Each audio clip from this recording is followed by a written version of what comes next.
श्री शिवाय नमस्तुभ्यम। हर हर महादेव। कैसे हैं आप सब? आशा करती हूँ आप सभी अच्छे और स्वस्थ होंगे। आज के इस वीडियो में हम दिवाली की धनतेरस की पूजा विधि के बारे में जानने वाले हैं। धनतेरस की पूजा आपको कैसे करना चाहिए वो आज आपको मैं वीडियो में बताने वाली हूँ, तो वीडियो को अंत तक अवश्य देखें। साथ ही यदि आप मेरे चैनल पर नए हैं तो चैनल को सब्सक्राइब कर लें और बेल आइकन को क्लिक कर लें। दोस्तों, दिवाली हिंदुओं का सबसे बड़ा त्यौहार होता है। पूरे साल लोग दिवाली का बहुत बेसब्री से इंतज़ार करते हैं। दिवाली के एक महीने पहले से ही लोग अपने घर में दिवाली की तैयारियां शुरू कर देते हैं। दिवाली का त्यौहार 5 दिनों तक मनाया जाता है। दिवाली के त्यौहार का पहला दिन धनतेरस होता है, दूसरा दिन रूप चौदस, तीसरा दिन लक्ष्मी पूजन, चौथा दिन गोवर्धन पूजा और पाँचवा दिन भाई दूज होता है। भाई दूज के दिन दिवाली का आखिरी दिन होता है। इस दिन दिवाली के त्यौहार का समापन होता है। धनतेरस से दिवाली की पूजा शुरू होती है, जो हम भाई दूज तक करते हैं। ये 5 दिवसीय दिवाली की पूजा होती है, जो पूज्य गुरु जी के द्वारा बताई गई है।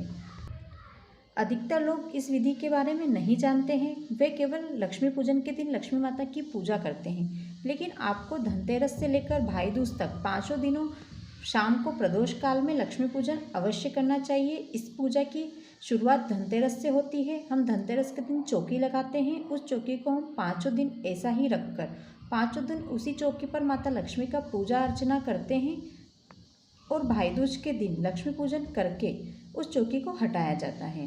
तो आज आपको मैं धनतेरस की पूजा विधि कैसे करना है उसके बारे में बताने वाली हूँ। तो चलिए जानते हैं।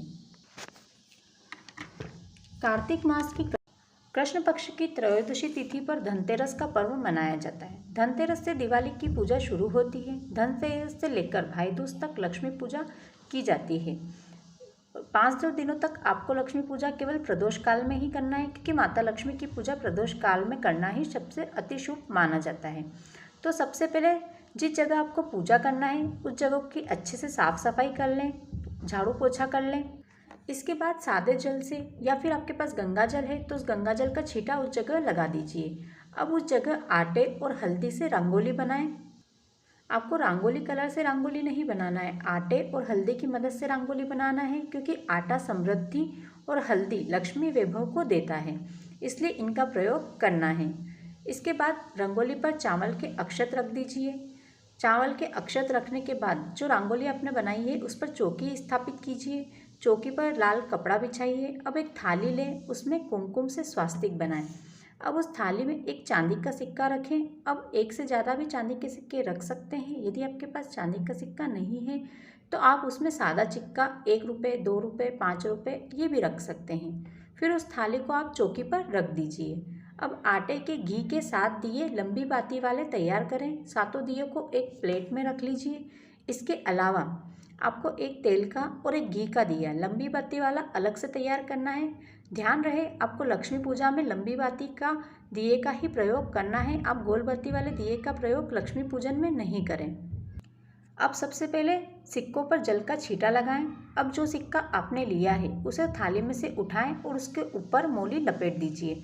मौली लपेटने के बाद फिर थाली में उन सिक्कों को रख दें। ये सिक्का आपको माता लक्ष्मी का स्वरूप मानकर 5 दिन तक इसी की पूजा करना है। अब आपने जो एक घी का और एक तेल का दिया तैयार किया है उन्हें प्रज्वलित कर दें। तेल का दिया थाली के उल्टी साइड रखना है और घी का दिया थाली के सीधे साइड रखना है। इसके बाद सिक्कों पर चंदन, अबीर, गुलाल, रोली सभी पूजा सामग्री थोड़ी थोड़ी समर्पित करें। इसके बाद हल्दी में करे हुए पीले चावल अपने उल्टे हाथ में लीजिए और एक एक चावल का दाना थाली में सिक्कों पर छोड़ते जाएं और भगवान गणेश का स्मरण करें कि हे रिद्धि सिद्धि के दाता, माता लक्ष्मी के साथ नारायण के साथ सदैव के लिए यहाँ विराजमान हो जाएं। इसके बाद 7 अमरबेल के टुकड़े, 7 कमल गट्टे, 7 हल्दी की गांठ सिक्कों पर समर्पित करें। लक्ष्मी पूजा में अमरबेल अवश्य चढ़ाना चाहिए, ये आपके वंश की वृद्धि करती है। फिर अपने दोनों हाथों की उंगलियों में, जैसा आप वीडियो में देख रहे हैं इस प्रकार से दोनों हाथों की इस उंगलियों में हल्दी भर लीजिए। आपको अपनी उंगलियों में सूखी हल्दी लेना है। अब दोनों हाथों से वो सूखी हल्दी अपनी उंगलियों के जरिए थोड़ी थोड़ी करके सिक्कों पर चढ़ाएं। 7 बार आपको ऐसे हल्दी चढ़ाना है और 7 ही बार आपको ऐसे कुमकुम चढ़ाना है। इसके बाद आपको मीठा जो भी आपने बनाया है या आप बाजार से लेकर आए हैं उसका भोग लगा दीजिए। अब जो आटे के साथ घी के आपने दिए तैयार किए थे उन सातों दियों को प्रज्वलित कर दें। उन दियों से माता लक्ष्मी की आरती करें। उसके बाद आरती के बाद हाथ जोड़कर माता लक्ष्मी से, भगवान विष्णु के साथ और भगवान गणेश से रिद्धि सिद्धि के साथ सदैव के लिए यहाँ विराजमान होने की प्रार्थना करें।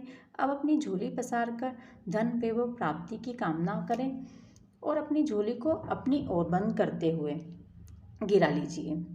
अब जो सातों दियों से आपने आरती करी है उन सातों दियों में से एक दिया आपका जो घर का मुख्य द्वार है उसकी चौखट के बीचों बीच रखें। दूसरा दिया रसोई में जहां आप पानी भरते हैं वहां रखें। तीसरा दिया जहां आपकी तिजोरी है या फिर जहां आप पैसे रखते हैं वहां रख दीजिए। चौथा दिया अपने घर के हॉल में रखें। पांचवा दिया तुलसी के क्यारे के पास। छठा दिया अपने घर के मंदिर में रखें और सातवां दिया जहां आपने लक्ष्मी पूजन की है वहीं पर रख दीजिए। इसी प्रकार से आपको धनतेरस की पूजा करना है और धनतेरस की पूजा के बाद आपको चौकी को हटाना नहीं है, सिक्कों को हटाना नहीं है, उन्हें ऐसे ही रखा रहने थे और अगले 4 दिनों तक उनकी पूजा आपको इसी प्रकार से करना है। आगे आपको आगे आपको मैं रूप चौदशी, लक्ष्मी पूजन की, गोवर्धन पूजा की और भाई दूज के दिन लक्ष्मी पूजन शाम को प्रदोष काल में कैसे करनी है ये मेरे चैनल पर वीडियो अपलोड करूंगी। आप वहां से उनकी पूजा विधि देख सकते हैं या तो आपको मैं डिस्क्रिप्शन में लिंक दे दूंगी, वहां से भी आप चेक कर सकते हैं और वीडियो देख सकते हैं। वीडियो को आखिरी तक देखने के लिए धन्यवाद। यदि आपको वीडियो अच्छा लगा हो तो वीडियो को लाइक और शेयर करें। साथ ही कमेंट में हर हर महादेव लिखें।